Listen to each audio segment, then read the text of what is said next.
શિરોબિંદુ, ફલક અને ધાર. શિરોબિંદુ, ફલક અને ધાર કાલે 3D આકાર જોયા હતા, બરાબર?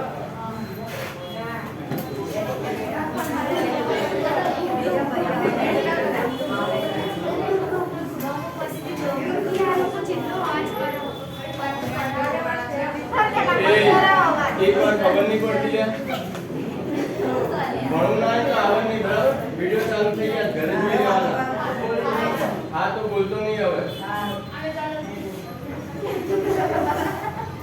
તો આમાં જે ટપકા કર્યા એને કહેવાય શિરોબિંદુ, બરાબર? બે ધાર ભેગી થાય એટલે શિરોબિંદુ બને. સમઘન છે, બરાબર? ક્યુબ પાસો આવે એમાં જે સપાટી આવે કેટલી આવે? પાસામાં કેટલી સપાટી આવે? શું આવે? એ બાજુ કહું છું એટલે આ બાજુ અવાજ કરવાનો.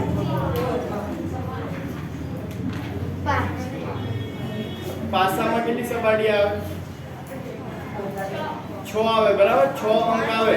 તો એ 6 જે સપાટી છે મતલબ પૂઠું, કોઈ પણ બોક્સ લઈએ એમાં પૂઠાવાળો જેટલો ભાગ હોય એ એની સપાટી કહેવાય, ફલક. તો આમાં કુલ કેટલા ફલક આવે?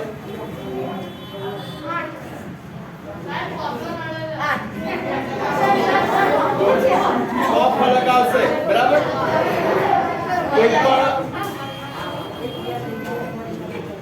કોઈ પણ સમઘન કે લંબઘન લઈએ તો એમાં 6 ફલક આવે, બરાબર? આ છે સમઘન. તો આ જે ટપકા કર્યા છે એ શિરોબિંદુ છે. જે સપાટી આવે એ ફલક કહેવાય. અને બે સપાટી ભેગી થાય ત્યાં ધાર બને. બે સપાટી ભેગી થાય ત્યાં ધાર બને, બરાબર? હવે આ જે વસ્તુ છે એને કહેવાય બહુકોણ. બહુકોણ તમે આગળ ભણી ગયેલા છો. બહુકોણ એટલે શું? બહુકોણ એટલે શું? બહુ બધા ખૂણા હોય એને બહુ. તો એ જ રીતે આ કહેવાય બહુફલક. બહુફલક કહેવાય, બરાબર? ફલક એટલે સાઈડ, જેમાં સાઈડો આપી હોય એને કહેવાય બહુફલક. હવે આમાં તમારે બે અલગ અલગ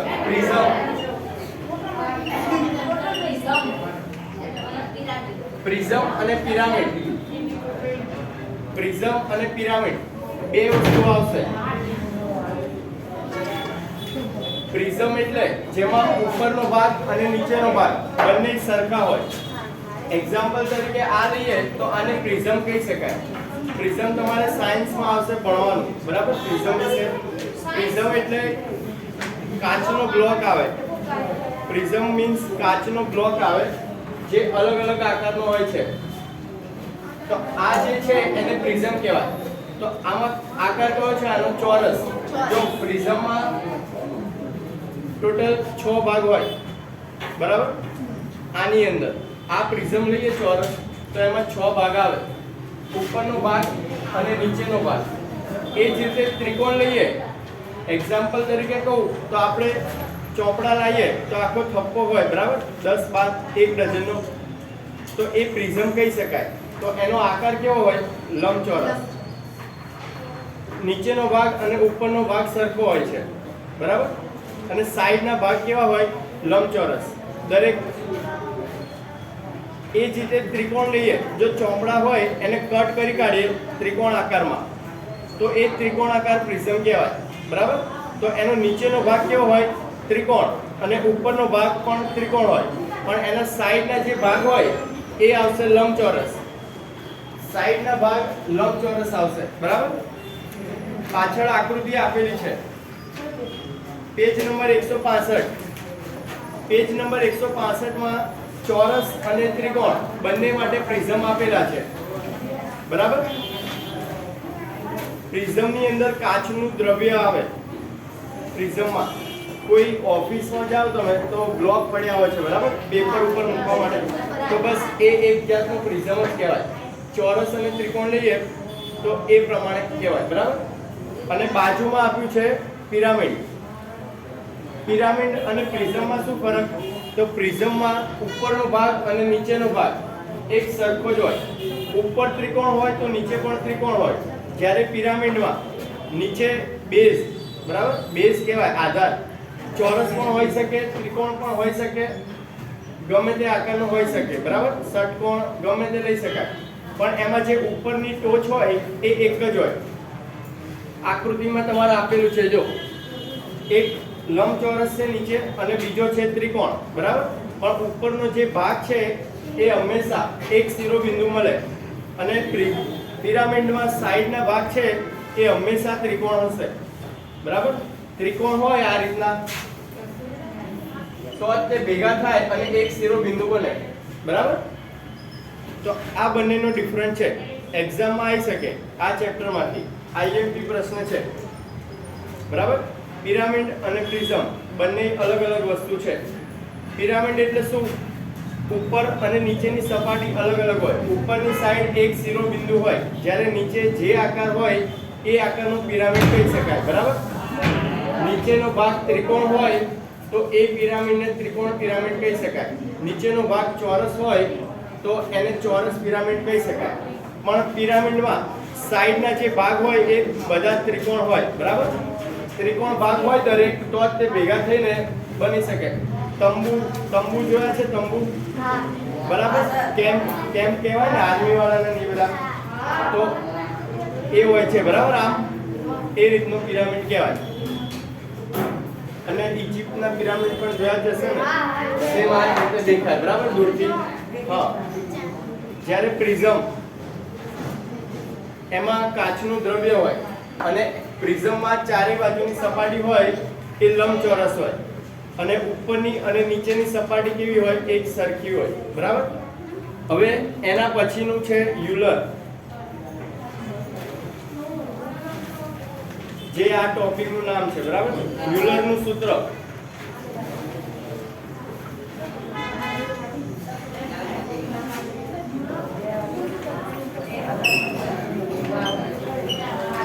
આને કહેવાય યુલરનું સૂત્ર.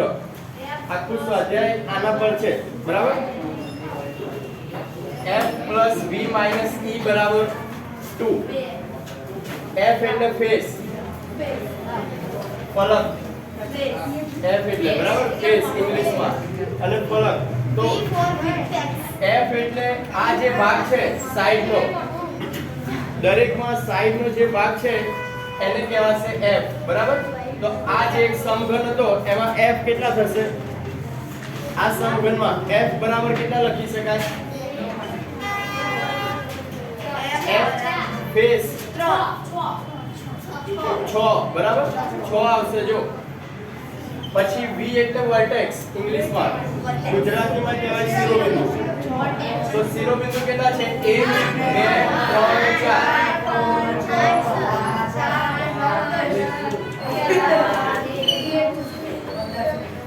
v બરાબર 8. અને e એટલે એજીસ, e એટલે એજીસ, ધાર. તો જેટલી પણ લીટી દેખાય એ બધી ગણવાની. જવાબ દેવા માટે હાથ ઊંચો કર, કોઈ વચ્ચે ના બોલીશ, બરાબર. તારો વાર મને પહેલા આવે છે. બોલ. 10 12. જો 1 2 3 4 4 ઉપર છે એ જ રીતે 4 નીચે છે અને 4 ઊભી છે, બરાબર. એટલે ટોટલ 12. તો આ દરેક કિંમત અહીંયા મૂકો અને જવાબ સાચો આવે 2, તો એનો મતલબ આટલી ધાર હોય, આટલા શિરોબિંદુ હોય અને આટલા ફલક હોય એવો આપણને બહુફલક મળી શકે, બરાબર. તો આ મૂકશો એટલે 6 + 8 - 12 બરાબર 2 સાબિત થઈ જશે, બરાબર. હવે જો સૌથી નાનો બહુફલક, તો સૌથી નાનો બહુફલક ત્રિકોણ, ત્રિકોણીય પિરામિડ.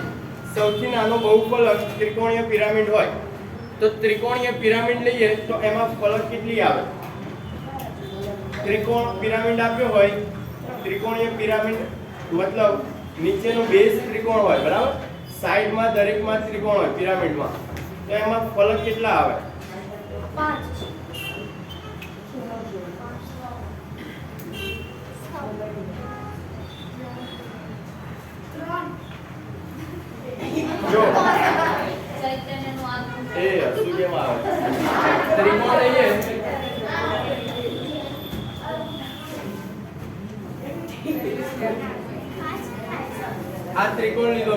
છે એનો બેઝ, નીચેનો ભાગ, બરાબર? ત્રિકોણનો નીચેનો ભાગ છે આ. હવે મેં કીધું એમ સાઈડનો ભાગ પણ દરેક ત્રિકોણ જ આવે પિરામિડમાં, અને ઉપર એક શિરોબિંદુ આવે ટોચ. તો એક શિરોબિંદુ છે દરેક ધાર જોડવાની.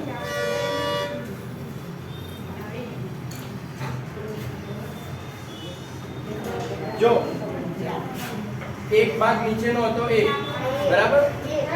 અને આ જે ત્રણેય બાજુ આપી છે એ ત્રણેયને ઉપર લઈએ એટલે એક ટોચ બને. તો ટોટલ કેટલા થાય? 4. ના ખબર પડી આમાં?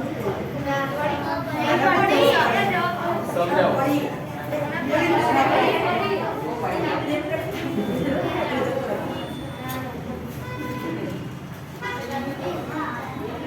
જો પેજ નંબર 165 પર ત્રિકોણ પિરામિડ આપ્યો છે, એમાં જે ઘાટા કલરનો ભાગ છે નીચે એ એનો બેઝ છે, બરાબર? ઘાટા કલરનો ભાગ છે એનો બેઝ છે. એટલે ત્રિકોણમાં આ એનો બેઝ છે. હવે મેં કીધું એમ પિરામિડ હોય તો ઉપર એક શિરોબિંદુ હોય, બરાબર? એક ધાર આ થઈ, બરાબર? એક ધાર આ થઈ, નીચેનો ભાગ. હવે આ જે બંને છે અહીંથી એક ત્રિકોણ આમ બને, એક ત્રિકોણ અહીંથી આમ બનશે, બીજો ત્રિકોણ આમ બનશે અને ત્રીજો આમ. અમુક બોક્સ આવતા હોય છે ગિફ્ટના, ખબર છે? હા, ફૂલ જેવા હોય પછી આમ ભેગા કરે એટલે એક બોક્સ બની જાય. કેકમાં ને એમાં વધારે હોય છે. તો બસ આ સેમ એ જ રીતે જો 1 2 3 અને 4 ચારેને ભેગા કરીએ એટલે આ એની ટોચ બને, આ એની ટોચ બને અને ત્રિકોણીય પિરામિડ તૈયાર થઈ જાય. ખબર પડી? તો આ રીતે ફલક ગણવાના. અને આની ધાર ગણવી હોય તો આ જેટલી પણ લીટી હોય એ બધી ધાર. પણ જો આમાં આ છે એ કોમન થઈ જશે, આ બંનેમાં કોમન થઈ જશે, પછી આ કોમન થઈ જશે, બરાબર? ભેગી કરશું ત્યારે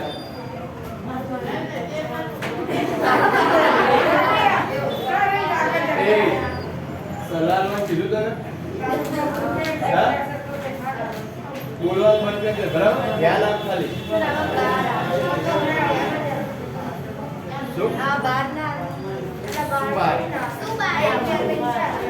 ચાર તો છે ફલક. જો આ જે ત્રિકોણીય પિરામિડ છે એ સૌથી નાનો બહુફલકીય છે. આનથી નાનો તમે 3 ખાલી લો ત્રિકોણ તો એમાં કોઈ આકાર ના બને, નીચેનો ભાગ ખાલી રહે, બરાબર? અને બે સામ સામે તો થાય જ નહીં. તમારે એક્ઝામ્પલ તરીકે જોવું હોય તો 3 ચોપડી આમ કરશો ને એટલે ત્રિકોણ બની જશે, બરાબર? 3 ચોપડી રાખો એટલે બની.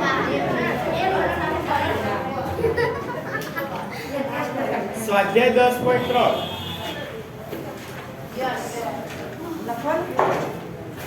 હા લખવાનું છે ને. સ્વાધ્યાય 10.3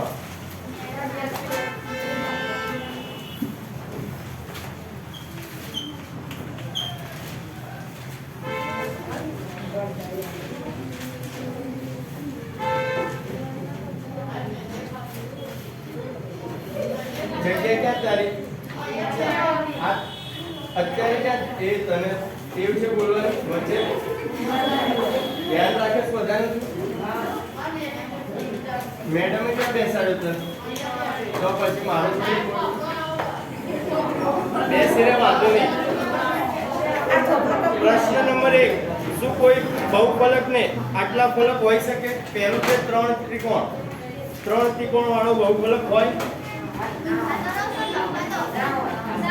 ના હોય, બરાબર? બનશે પણ નહીં. ઓછામાં ઓછા 4 ત્રિકોણ જોઈએ. સૌથી નાનો બહુફલક હોય એ 4 ત્રિકોણ વાળો હોય. પહેલામાં ના આવશે, બરાબર? પછી બીજામાં 4 ત્રિકોણમાં હોય.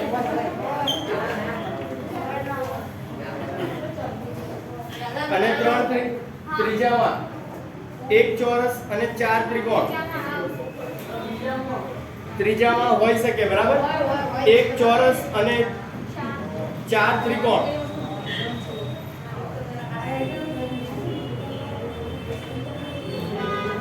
હા, 1 ચોરસ અને 4 ત્રિકોણ એટલે કયો આકાર બને?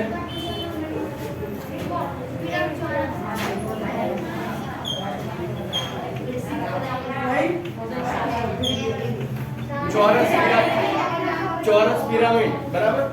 ચોરસ પિરામિડ હોય એમાં નીચેનો ભાગ ચોરસ હોય અને એ ચોરસની ચારે બાજુમાંથી ત્રિકોણ ઊભા કરીએ એટલે પિરામિડ બની જાય.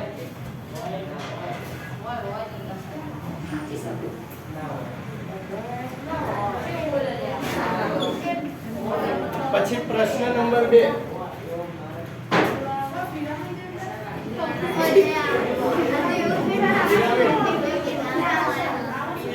પિરામિડ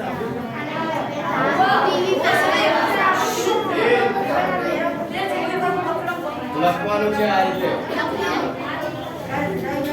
પિરામિડ એટલે જો આકાર આપેલો છે પેજ નંબર 166 જો એમાં આ જો ત્રીજા નંબરની છે આકૃતિ એ પિરામિડ છે. એ રીતનું પિરામિડ હોય.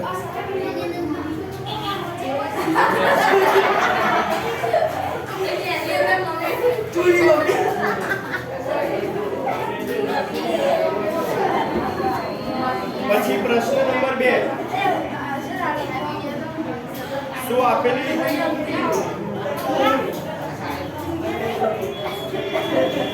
આપેલી કોઈ પણ સંખ્યાના ફલ.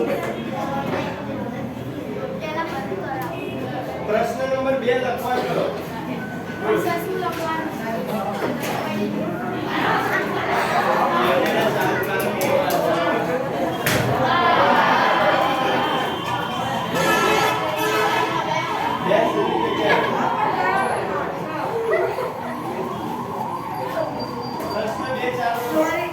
પહેલાના જવાબ લખેલા છે. એ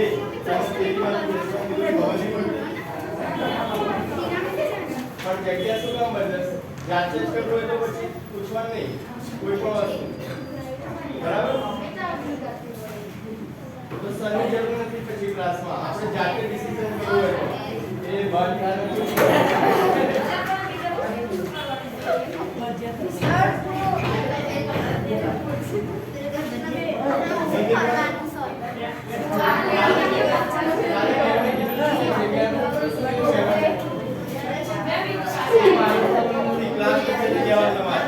કોઈ બોલવાનું બંધ કરી દેશે, બરાબર? ના હોય તો નહીં આવું એટલે રેગ્યુલર આવવાનું. એક દિવસ સાઈન જોડણ નહીં બનવાનું.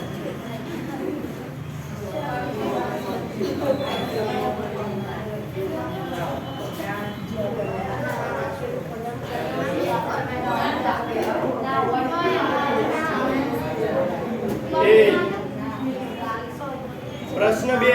શું આપેલી કોઈ પણ સંખ્યાના ફલકથી બહુફલક બની શકે? તો બહુફલક બનાવવા માટે ઓછામાં ઓછી કેટલી સંખ્યા જોઈએ? 4. હા, તો લખવાનું અંદર 4 કે તેથી વધુ સંખ્યામાં હોય તો બહુફલક બની શકે. એ કામ કરને.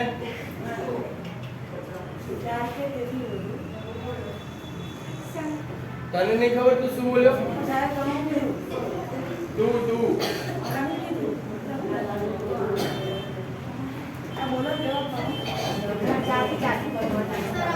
એવું કીધું છે મિનિમમ કેટલી સંખ્યા જોઈએ બહુફલક બનાવવા માટે, બરાબર? તો 4 કાં તો 4 થી વધારે હોવી જોઈએ. 4 હોય તો પણ ચાલે, બરાબર?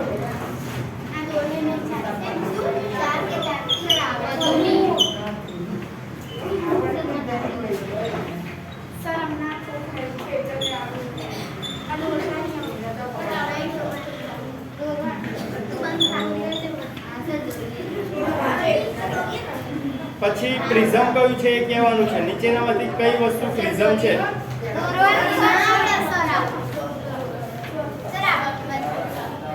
પ્રિઝમ કયા છે? કારણ કહેવાનું છે. જે પણ કહો એ કારણ કહેજો. બોલ.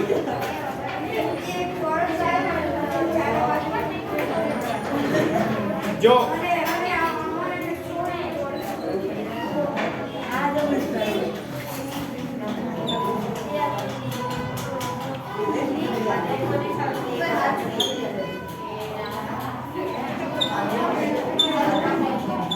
બીજું સાંભળો, બીજું અને ચોથું પ્રિઝમ છે. જો બીજું છે પેન્સિલ, છોલ્યા વગરની પેન્સિલ, એ કઈ રીતે પ્રિઝમ છે? તો જો એમાં નીચેનો ભાગ અને ઉપરનો ભાગ ષટકોણ આપેલો છે, બરાબર? નીચેનો ભાગ અને ઉપરનો ભાગ ઊભી પેન્સિલ કરીએ તો ઉપરની ટોચ અને નીચેની સરખી જ આવે, બરાબર? છોલિયા વગરની છે.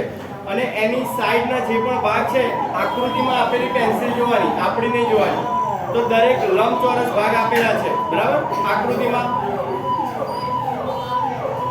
ઉપરની અને નીચેની ટોચ સરખી છે અને સાઈડના ભાગ છે એ દરેક લંબચોરસ આપેલા છે, એટલા માટે એને પ્રિઝમ કહી શકાય. અને નીચે આપ્યું છે ચોરસ ખોખું, બરાબર? ચોરસ ખોખામાં પણ ઉપર નીચે સરખા આવે અને સાઈડમાં દરેક ભાગ ચોરસ આવે. તો બીજી અને ચોથી આકૃતિ પ્રિઝમની છે.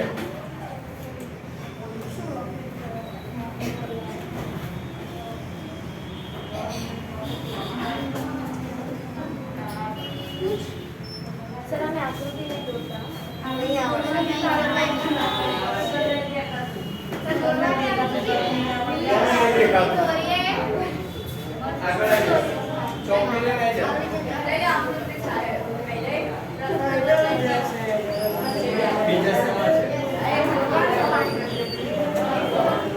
બીજા કોને નહીં દેખાતું? કોને નહીં દેખાતું? શું નહીં દેખાતું?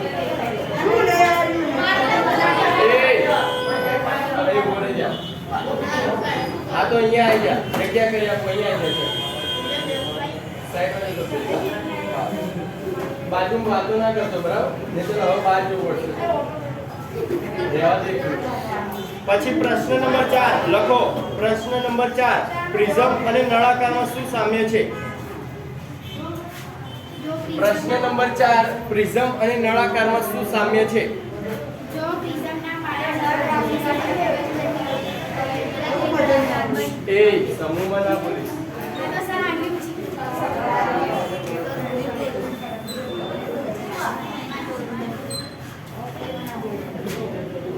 આ નળાકાર છે અને પ્રિઝમ. પ્રિઝમ એટલે સમઘન, બરાબર?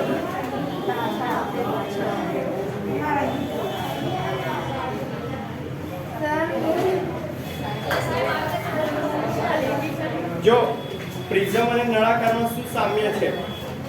તો બોલ. જો પ્રિઝમના પાયાની બાજુઓની સંખ્યા ખૂબ જ મોટી લઈએ તો તે નળાકાર. જો પહેલા તો ચોરસ આપેલો છે, બરાબર? આ પાયો છે, પ્રિઝમનો પાયો આપેલો છે. હવે આ પાયાને અત્યારે 4 છે, પછી 5 કરીએ તો આ રીતે બને.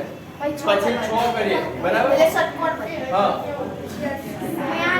આ રીતે વધારતા જઈએ તો એ તું ઊભો થા. હા, અહીં ઊભો રહે. ઓય,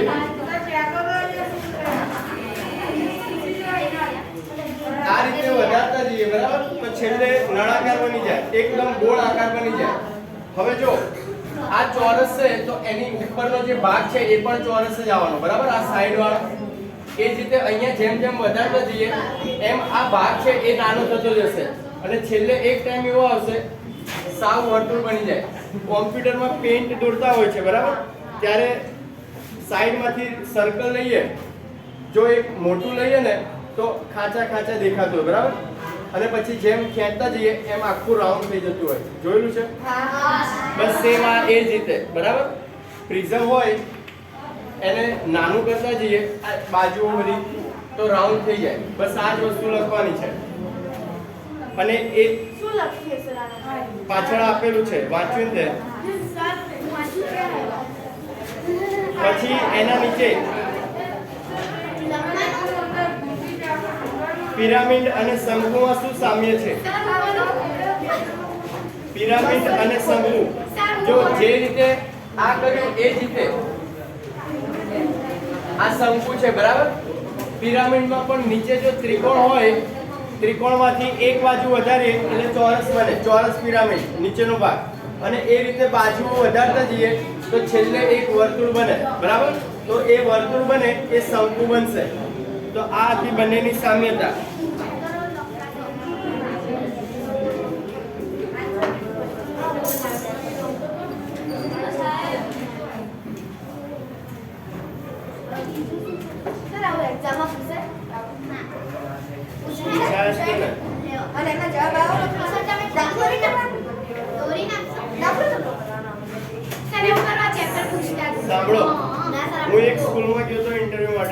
પેપર આપે ને સરને નોલેજ છે કે નહીં એના, તો એમાં ક્વેશ્ચન લખેલો પ્રિઝમ અને પિરામિડમાં શું ડિફરન્ટ છે.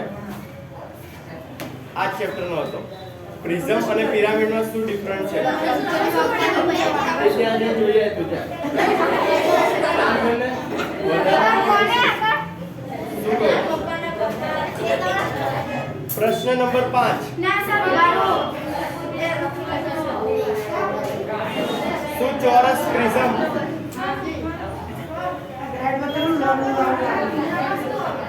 પિરામિડ અને શંકુમાં શું સામ્ય છે? જો પિરામિડ હોય ને ત્રિકોણ વાળું, એમાં નીચેનો બેઝ ત્રિકોણ હોય, બરાબર, અને બાજુમાં તો દરેક બાજુ ત્રિકોણ જ આવશે.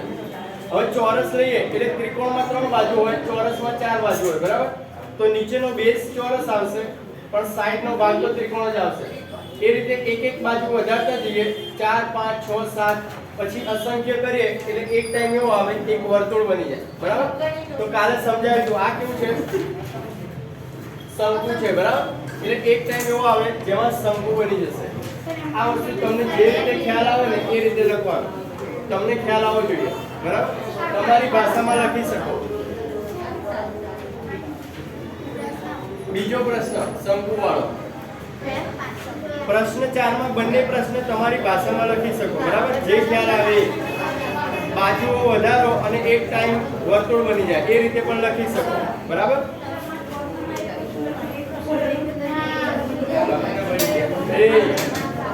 ડિસ્ટન્સ રાખ પેલા.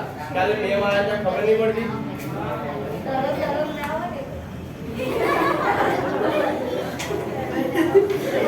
નવો છું હું આ સ્કૂલમાં ભણેલો છું, ખબર છે? પૂછી જોજે મેં. પ્રશ્ન નંબર 5. પ્રશ્ન નંબર 5. શું ચોરસ પ્રિઝમ એ સમઘન જેવો જ હોય છે?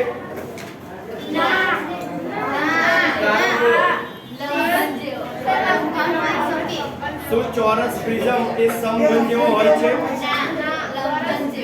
ચોરસ પ્રિઝમ, આ ચોરસ પ્રિઝમ સમઘન તો દેખાય છે. એ આ સમઘન છે, લંબઘન નથી. પાસો, બરાબર. લંબઘન એટલે ઈટ લાંબી થઈ જાય.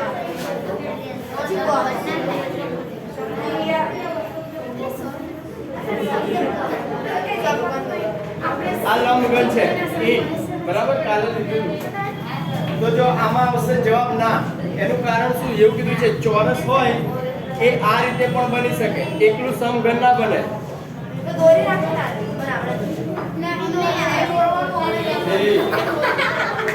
કામ